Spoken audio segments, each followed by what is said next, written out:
ना ऐसा लग रहा है कि एचएएल को तेजस MK1A को डिलीवर करने की कुछ ज्यादा ही जल्दी आ चुकी है, क्योंकि रिसेंटली ऐसी खबर आ रही है कि एचएएल ने उत्तम AESR रडार, जिसे कि डीआरडीओ ने बनाया है और डीआरडीओ के ही द्वारा बनाया गया जो ईडब्ल्यू सिस्टम है, स्वयं रक्षा कवच, उसे लगाने से फिलहाल एचएएल ने मना कर दिया है तेजस MK1A में। तो क्यों एचएएल ने मना किया है, डीआरडीओ का इस पे क्या कहना है, क्या ये पॉसिबल है कि हमारे ये दो स्वदेशी सिस्टम तेजस MK1A में लग भी पाएंगे, इसी पे चर्चा करेंगे और क्यों ऐसा हो रहा है, इसका क्या सॉल्यूशन है, इसके ऊपर भी देखेंगे। तो शुरुआत करते हैं तेजस की डील से। आपको पता है कि तेजस की डील हुए लगभग 4 से 5 साल हो चुके हैं, जिसमें 83 तेजस MK1A को एचएएल को बनाना था। 2024 से इसकी डिलीवरी शुरू होनी थी। जब डील हुई थी तो क्योंकि उस समय जो उत्तम AESR रडार है वो भी रेडी नहीं था और ईडब्ल्यू सिस्टम भी रेडी नहीं था, तो ऐसे केस में एचएएल के ऊपर उस समय कोई बाउंडेशन नहीं दी गई थी कि आपको इंडिजीनियस चीजें यूज करनी है।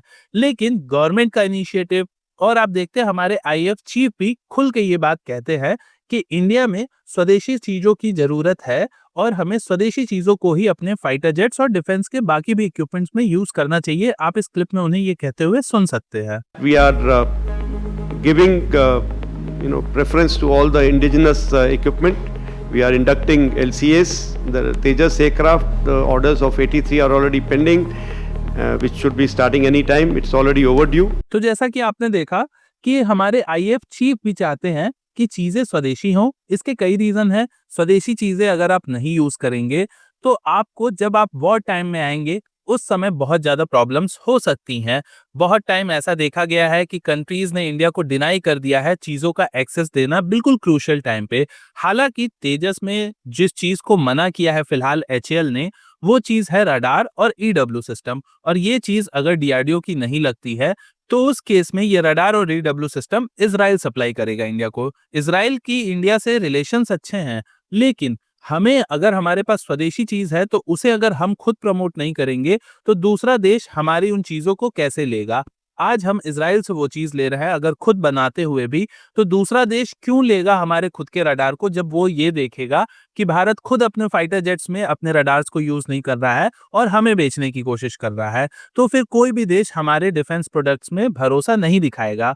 खैर, एचएएल ऐसा कर क्यों रहा है? तो देखिए, जब डील हुई थी MK1A की तो उस समय एचएएल ने ये कहा था और ये डिसाइड किया गया था कि जो शुरुआती दौर के 40 या 40 फाइटर जेट होंगे उसमें इजराइल का ये सिस्टम लगा होगा, रडार और ईडब्ल्यू सिस्टम। और जब 41वें से लेके टोटल 83 नंबर्स कंप्लीट होंगे, यानी कि रिमेनिंग 43 फाइटर जेट्स, उसमें डीआरडीओ के द्वारा बनाया गया उत्तम AESR रडार और ईडब्ल्यू सिस्टम लगाया जाएगा।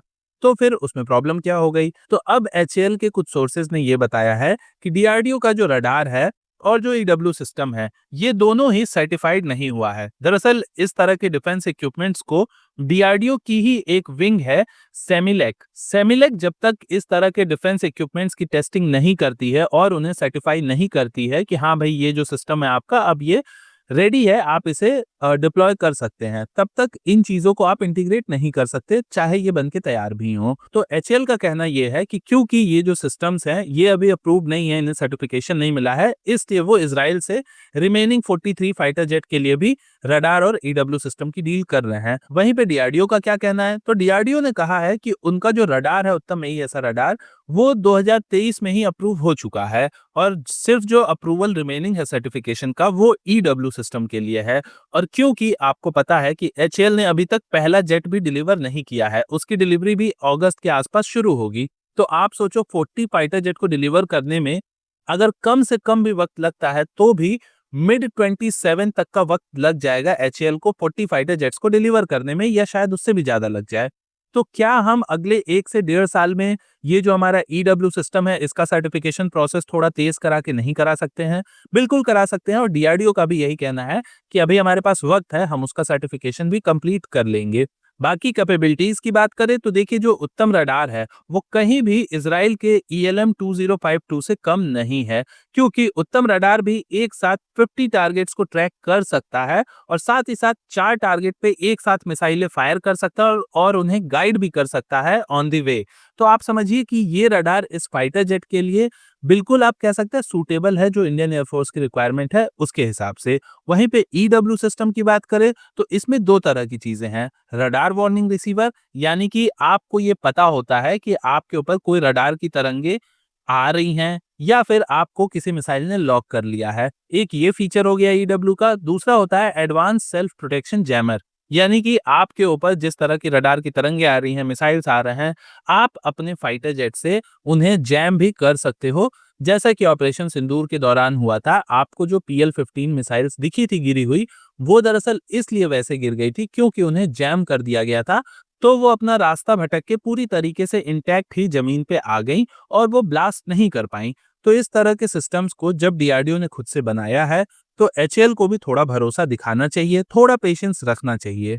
बाकी आपका क्या कहना है? आप अपने कमेंट को, सुझाव को ज़रूर लिखें हमारे कमेंट सेक्शन में। आपके कोई और सजेशन हो, आप उन्हें भी लिख सकते हैं। बाकी चैनल को सब्सक्राइब करके वीडियो को लाइक ज़रूर करें। नमस्कार, जय हिंद।